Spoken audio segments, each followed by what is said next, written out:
โอ้ยเขาว่าสิมาขออีนางทิพย์ให้บักเทียนนี้เด็กหน่อย2 คนมันมักมันหักกันเสียวเอ้ยโธ่สิขอลูกกูหาบักเทียนมึงเอาสมองส่วนไหนขึ้น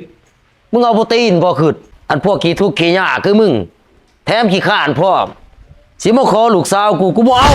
โธ่จะเป็นคักเนาะหอบเครื่องหอบของมาอยู่น้ำเขาไปเมื่อมาอยู่หยังอยู่นี่บ่อายบ้านในเมืองเขาบ่บ่พอข่อยบ่เมื่อดอกจะเมื่อซะข่อยสิอยู่นำไอ้เทียนห่วยอีทิพย์มึงกล้าลื่นควมกูบ่เดียวนี่ของเจ้าบ่มีเหตุบ่มีผลไอ้เทียนดีบ่ดีจักว่าเราสัวสลิปก็ให้ซักบ่พอมันเป็นหยังซักสลิปให้พ่อนี่มันเป็นหยังมันผิดแห้งแต่บ่ซักสลิปให้พ่อปู่นี่หึก็บ่ว่าดอกพอแต่มันออกโมออกแล้วหั่นนะยังสินุ่งอยู่ซะบ่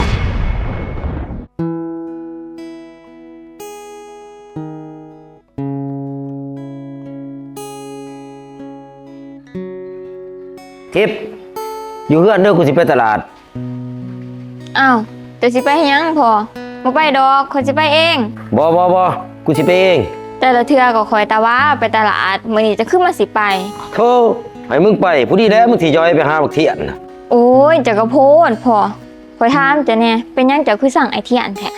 แล้วมันขี้ทุกข์ได้ขี้ขาดหาบ่ดีบ่มีบักเทียนหั่น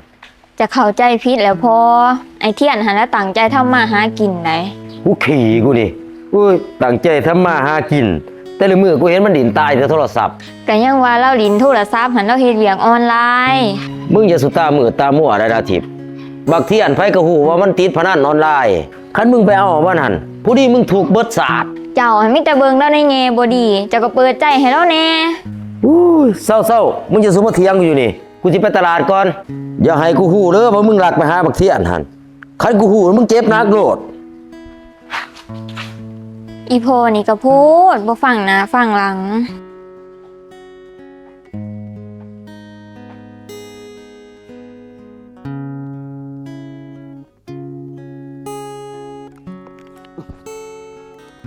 โอ้ย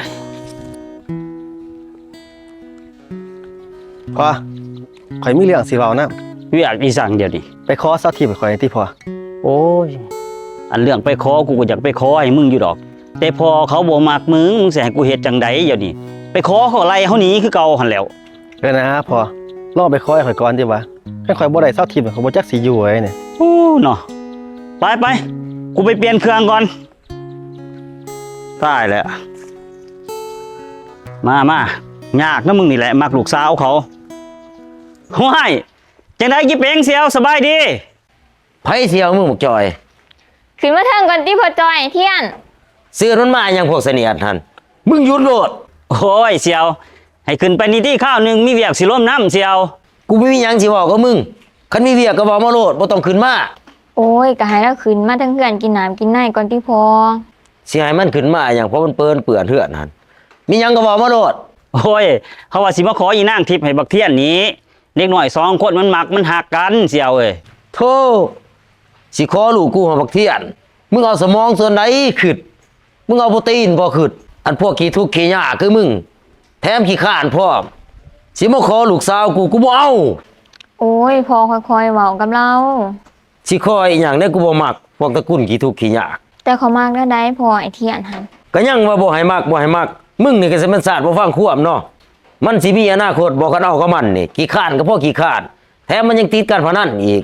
โอ้ยโตก็เว้าให้ลูกเฮาโพดเสียวบักเทียนนี่มันก็ดูกับมันอยู่มันก็ตั้งใจหาเงินหาค่ำอยู่ได้คันมันได้กับอีนางทิพย์มันบ่พาถูกดอกเสียวนี่นะจอยพาลูกมึงหนีกูบ่อยากควมตระกูลกับพวกมึงตระกูลพวกมึงตระกูลขี้ทุกข์ขี้ยากเห็นบ่พอข่อยบอกแล้วจะเฮ็ดห้องน้ำอยู่เฮือนเฮาหั่นจะก็บ่เฮ็ดจักเทื่อโอ้ยกูก็คิดว่าปลาแถวเฮือนมันหลายขี่อยู่ปลาเอาก็ได้นะเสียวก็ยังว่านี่กูบ่ให้ลูกกูเอากูสั่งไปเมื่อกูยังว่าเลยจะสิมาบ่ฟังความกูเห็นบ่อ้ายบ้านนายเมืองเขากูบอกมึงแล้วพอมันหันมันบ่มักพวกเฮามันตีเฮาขี่ทุกข์ขี่ยากมึงก็ยังไปวนไปไหว้น้ำมันอยู่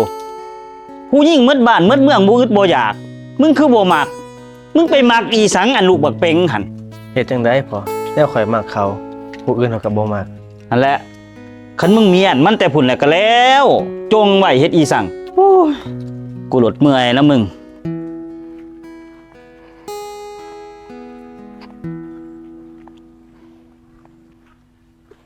ไอเทียน ไอเทียน อ้าวจังได้ทิพย์มาเขามาพี่ก่อน โดยพอ ไปจะได้มาจังได้ โอ้ยเพราะว่าสิมาขออยู่น้ำไอเทียนนี่แหละ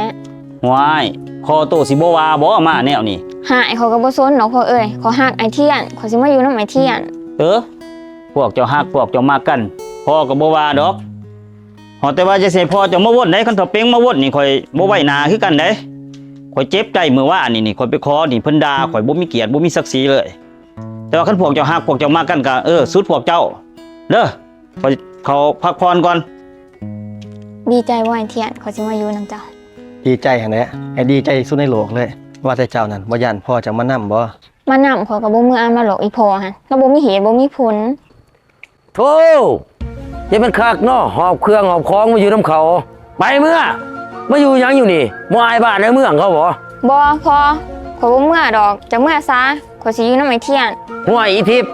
มึงกล้าลื่นคว่ำกูบ่เดียวนี่ ของเจ้าบ่มีเหตุบ่มีผลไอเทียนดีบ่ดีจักก็ว่าเราสัว โอ้ขสันมึงว่ากูซัวที่นี่ กูได้อยากมึงมาแต่น้อยจนใหญ่มึงว่ากูซัวซั่นบ่ ข่อยก็บ่ได้ว่าเจ้าสัวแต่เจ้าบ่มีเหตุบ่มีผลเมื่อซะพอขอยสิอยู่น้ำไอเทียน ห่วยอีนี่ มึงสิเมื่อหรือบ่เมื่อนี่ บ่พอเมื่อโหลดเจ้าข่อยบ่เมื่อ โธ่ปีกล้าขาแข็งน่ะเนาะบักเทียน กูสิแจ้งตำรวจมาจับมึง มึงล่อลวงลูกสาวกู สิได้ล่อลวงอีหยังลูกสาวเจ้ามาหาข่อยเอง นี่2คนข่อยฮักกัน โอ้ย กูจะมาเหลือใจแต่เด้มีลูกสาวกูดืนควมพ่อควมแม่คันกูจักว่ามึงคนเนี่ยนี่กูเอาขี้เถ้ายัดปากตายแต่มึงยังหน่อยพุ่น เป็นหยังจะบ่ขาข่อยเลยพอคันจะสิบังคับข่อยแนวนี้ขาข่อยดีกว่า อีควงต่อไปนี้มึงกับกูขาดกัน มึงบ่ต้องเอิ้นกูว่าพอเด้อพวกมึงจื้อไว้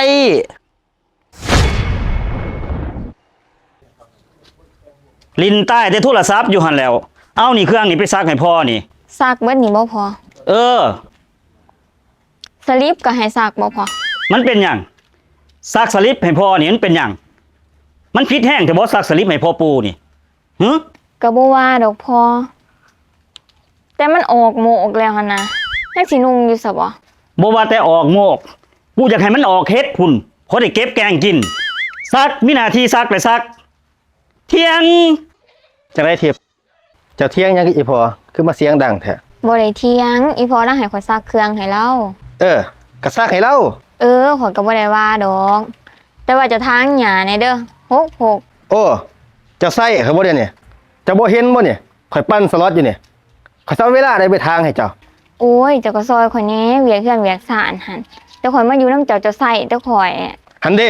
คันเว้าแล้วก็เถียงชีวิตมึงสงบสุขเกินไปบ่เดี๋ยวนี้มากูสิเพิ่มความสุขให้มึงเนี่ย เที่ยงมึงเบิ่งขึ้นเด้อเมียมึงอันเด้อกูเบิ่งคักเลยอีทิพย์นี่ มันจะขี้ข้านเด้มันสิมาเฮ็ดแบบมันอยู่กับพ่อมันสนุกสุขสำบายมันบ่ได้เด้ โอ้ยข่อยก็สั่งสอนมันอยู่พอมื้อวานข่อยก็ต่อยมันไปหลายมัดอยู่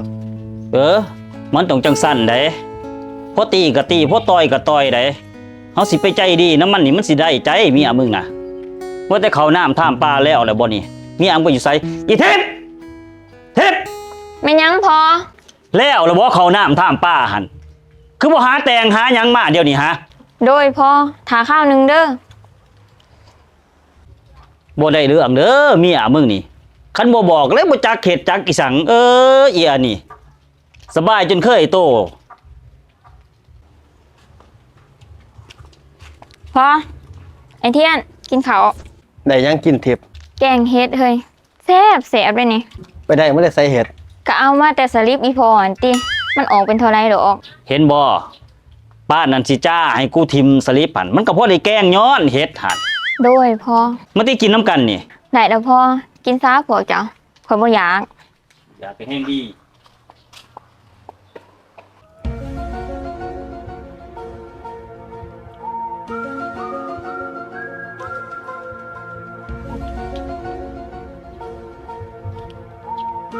สบายดี เจ้าบ่ซื้อแสงเทียน แมนข่อยแหละซื้อแสงเทียน ขออนุญาตเด้อข่อยแสนไปตำรวจเอกท่านไส้ แล้วจังได๋ อย่าว่าสั่นว่าสิเด้อเดี๋ยวนี้ข่อยนี่สิมาจับเจ้าข่อยขอจับเนี่ยเด้อ ข่อยผิดอีสัง เจ้านี่เป็นแก๊งคอร์เซนเตอร์โทรไปต้มเขาว่าเขาได้ปีย่นฟรีแมันบ่ บ่หนา บ่ต้องเถียง เมียเจ้าก็ฟ้องเจ้าอีกว่าเจ้านี่ทำหายห่างกายแล้ว โอ้ยอีทีเพชรกูแล้ว ไปทั้งหลักฐานทั้งพยานพร้อมเมื่อเดียวนี้